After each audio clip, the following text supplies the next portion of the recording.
أنزل على عبده الكتاب ولم يجعل له عوجا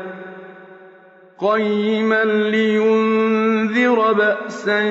شديدا من لدنه ويبشر المؤمنين الذين يعملون الصالحات أن لهم أجرا حسنا ماكثين فيه أبدا وينذر الذين قالوا اتخذ الله ولدا ما لهم به من علم ولا لآبائهم كبرت كلمة تخرج من أفواههم إن يقولون إلا كذبا